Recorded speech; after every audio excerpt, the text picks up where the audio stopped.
আমাদের এখন যিনি মঞ্চে এসেছেন, যারা এই বার্সেলোনায় বসবাস করেন, বিশেষ করে আমি আমার কথাই বলি, প্রথম যখন আমি এই শহরে এসেছি ঠিক তখন এই ভদ্রলোকের সঙ্গে আমার পরিচয় হয়েছিল। অত্যন্ত উদার মনা একজন মানুষ, আমাদের প্রিয় জনাব একে আজাদ দুলাল।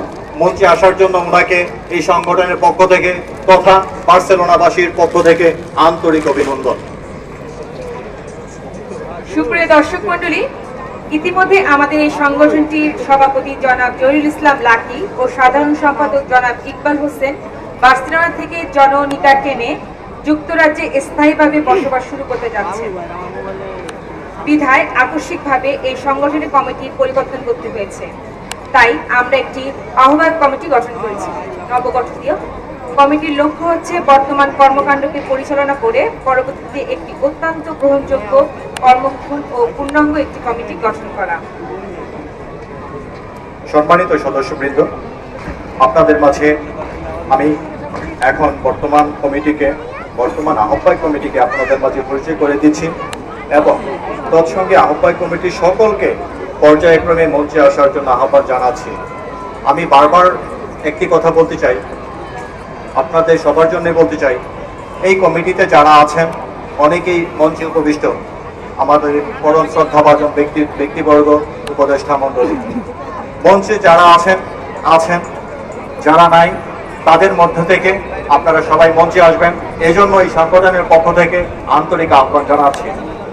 এখন মঞ্চে আছেন জনাব নবীনুল হক, মঞ্চে আছেন জনাব আলাউদ্দিন হক, মঞ্চে আছেন জনাব মাহারুল ইসলাম মিন্টু, মঞ্চে আছেন জনাব আওয়াল ইসলাম।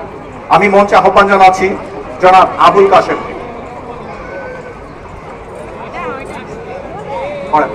মঞ্চে আছেন মিসেস মেহতা নবী। এখন সম্মানিত উপদেষ্টা মণ্ডলীর পর নবগঠিত কমিটির সম্মানিত সদস্যবৃন্দকে মঞ্চে আহ্বান জানাচ্ছি। শুধু দর্শক মণ্ডলী, আমরা যারা এই প্লাজা মেঘবাতে আজকে এই অনুষ্ঠান করতে যাচ্ছি, আমি যতটুকু জানি এই প্লাজা মেঘবা একজন ব্যক্তির উদ্যোগে এসেছিল। প্লাজা মেঘবা নামকরণ অথবা এই কমিটির যারা শুরু থেকে এটা চালিয়ে আসছেন, এই প্লাজা মেঘবা পছন্দ করেছেন আমাদের সর্বসময়ের জন্য অনুষ্ঠান করার। তিনি আমাদের পরম বন্ধু, আমাদের বাঙালি সমাজের অতি পরিচিত মুখ, এই বার্সেলোনা যার পদচারণা তৃপ্ত সেই পরম শ্রদ্ধাভাজন ব্যক্তিত্ব জনাব সাইদ স্বপন সাহেবকে। জনাব সাইদ স্বপন। মঞ্চে আসার জন্য অনুরোধ করছি জনাব শাহ ইমরানকে। মঞ্চে আসছেন জনাব একে আজাদ দুলাল। মঞ্চে আসার জন্য অনুরোধ করছি জনাব আরিফুল রহমান বাবুকে। মঞ্চে আসার জন্য বিনীত অনুরোধ করছি শ্রী গৌতম সাহাকে। মঞ্চে আসছেন শ্রী শুভ্র সাহা। মঞ্চে আসার জন্য বিনম্র অনুরোধ করছি জনাব উত্তম কুমারকে। মঞ্চে আসার জন্য অনুরোধ করছি শ্রী বিধান চন্দ্র। মঞ্চে আসছেন জনাব শফিক খান। মঞ্চে আসার জন্য অনুরোধ করছি জনাব রফিকুল ইসলাম বাবুকে। মঞ্চে আসছেন জনাব মেজবা চৌধুরী। মঞ্চে আসার জন্য অনুরোধ করছি জনাব শরীফ আহমেদ সাধনকে। মঞ্চে আসছেন জনাব মিয়া মোহাম্মদ মানিক। মঞ্চে আসছেন জনাব শাহ আলম স্বাধীনকে। মঞ্চে আসছেন মিজানুর রহমান খান। মঞ্চে আসার জন্য অনুরোধ করছি জনাব তৌফিকুজ্জামান সহজকে।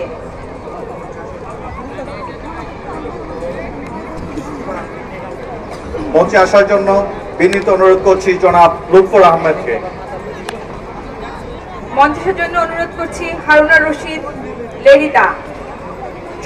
মঞ্চে আসার জন্য বিনীত অনুরোধ করছি জনাব তৌফিকুজ্জামান সহজ ও তৌফিকুর রহমান তরফদারকে।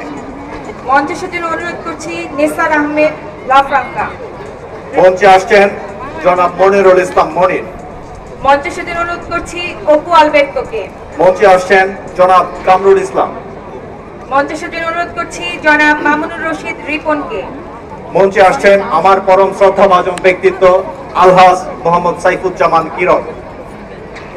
মঞ্চে আসার জন্য অনুরোধ করছি জনাব কামরান হাসান বিপ্লবকে।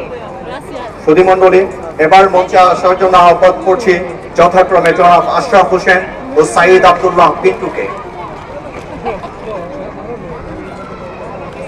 সুধী মণ্ডলী, আমরা যাদের নাম ঘোষণা করেছি আপনাদের বিনম্র আহ্বান জানাচ্ছি মঞ্চে আসার জন্য। আমরা আপনাদের জন্য অপেক্ষা করছি। সম্মানিত উপদেষ্টা মণ্ডলী এবং উপদেষ্টা মণ্ডলীর সদস্যবৃন্দ, আপনাদের জন্য আমরা অপেক্ষা করছি। আপনারা দয়া করে মঞ্চে আসন গ্রহণ করুন।